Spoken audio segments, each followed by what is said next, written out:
안녕하세요. 부르기TV의 부르기입니다. 오늘은 시티은행 직장인 신용대출 상담 사례를 소개해 드리겠습니다. 올해 2월 처음 문의를 주셨습니다. 건설사를 통해 1차 중도금을 해결했고 8월에 납입할 2차, 11월에 납입할 3차 중도금이 필요하다고 하셨습니다. 더 이상 중도금 대출이 되지 않아 2차, 3차 중도금은 신용대출로 해결해야 한다고 하셨습니다. 시티은행 가능 여부와 대략적인 한도 금리를 검토해 달라고 하셨습니다. 중견기업 근무하고 연봉 6,900만 원, 신용등급은 3등급이라고 하셨습니다. 대출은 아파트 중도금 대출 2억 6천만 원, 전세자금 대출 1억 1,500만 원, 그 외 소액 대출이 몇 건 있고 그건 8월까지 갚는다고 하셨습니다. 필요한 돈은 1억 3천만 원, 연봉 6,900만 원, 중도금 대출 2억 6천만 원, 전세자금 1억 1,500만 원, 소액권은 갚는다고 하셔서 계산에 포함하지 않았습니다. 이런 경우 신용대출 한도가 얼마나 나올까요? 지금부터 검토해 드리겠습니다. 제일 먼저 적격 업체 여부를 확인합니다.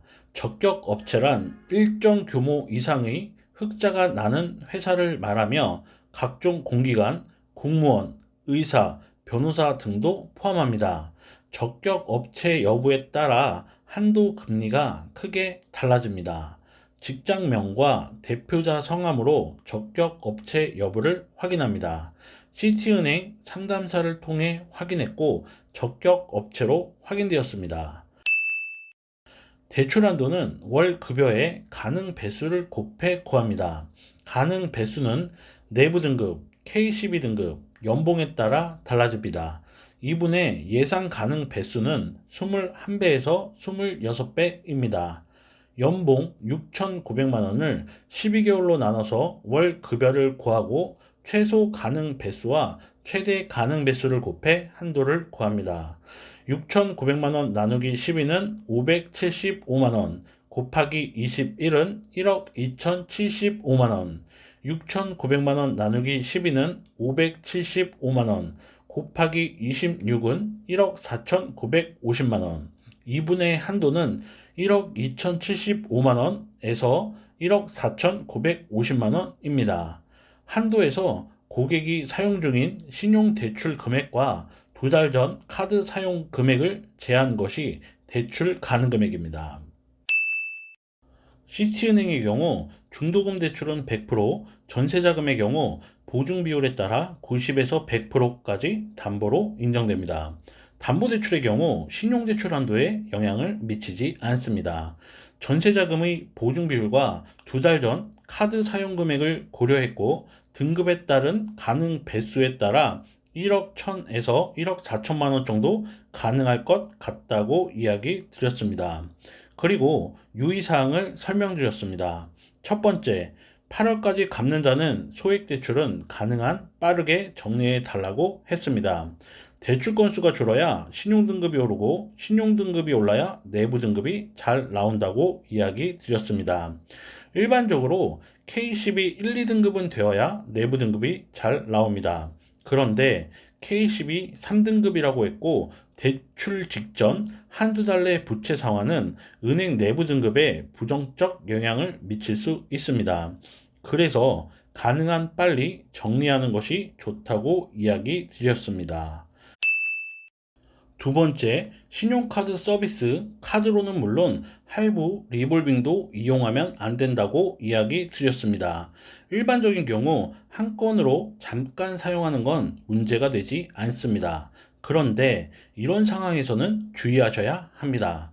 잘못 관리하면 대출이 안 될 수 있고 미미한 차이에도 금리가 달라질 수 있습니다. 소액 대출이라면 큰 차이 없겠지만 대출 금액이 큰 경우 0.1% 차이에도 1년에 몇십만 원이나 되는 이자를 더 부담해야 합니다. 세 번째, 비금융 정보 등록과 K12 신용 성향 설문 참여 방법을 알려드렸습니다. 말로는 설명이 어려워 블로그에 글을 작성했고 작성한 글을 보내드렸습니다. 비금융 정보 등록하고 KCB 신용 성향 설문 참여하면 신용 점수가 즉시 상향됩니다. 참여했고 26점이 상향되었다고 연락이 왔습니다. 신용 점수는 1000점이 만점이며 1000점에 가까울수록 좋은 점수입니다.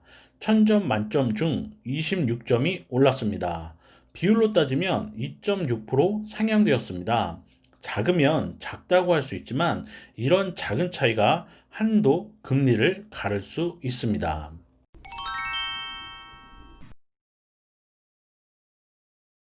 2월에 처음 상담을 시작했고 6월에 신용 점수 올리는 방법을 소개해 드렸습니다. 그리고 대출은 7월 말에 받았습니다. 내부 등급은 B등급 나왔고 가능 배수는 21배 적용되었습니다. 한도는 월 급여의 가능 배수를 곱해 구합니다. 그렇게 구한 한도가 1억 2,075만 원입니다. 한도에서 2달 전 카드 사용 금액을 제하고 사용 중인 신용대출 금액을 제하면 최종 한도가 나옵니다. 중도금은 담보대출로 인정됩니다. 전세자금 대출도 보증 비율에 따라 담보대출로 인정됩니다. 전세자금 보증 비율이 100%였습니다. 그래서 중도금과 전세자금 대출은 담보대출로 인정받았습니다. 담보대출은 신용대출 한도에 영향을 미치지 않습니다. 최종적으로 한도에서 2달 전 카드 사용 금액만 차감되었습니다. 그 결과 대출 가능 금액 1억 1,800만 원, 금리 3.75% 나왔고 거치식 이자만 납입하는 방식으로 진행하였습니다. 2차 중도금은 8월 20일, 3차 중도금은 11월 20일에 납입합니다. 그런데 대출은 7월 말에 받았습니다. 그 이유는 두 가지입니다. 첫 번째는 혹시 모를 위험에 대비하기 위함입니다. 예측할 수는 있지만 장담할 수는 없습니다. 내부 등급이 낮게 나와서 안 될 수도 있습니다. 그럴 때 대응할 시간이 필요합니다. 두 번째는 다음에 설명드리겠습니다. 처음 이야기해 주셨던 1억 3천을 마련하지는 못했습니다. 내부 등급이 조금만 더 잘 나왔으면 하는 아쉬움이 있었습니다. 부족한 부분은 지인 찬스로 해결한다고 하셨습니다. 6개월간 이어진 긴 상담이 마무리되었습니다. 고맙다고 해주셨고 저도 고마웠습니다. 카페 회원이 되어주셨고 유튜브 구독자도 되어주셨습니다. 앞으로 더 노력하는 부르기가 되겠습니다. 감사합니다.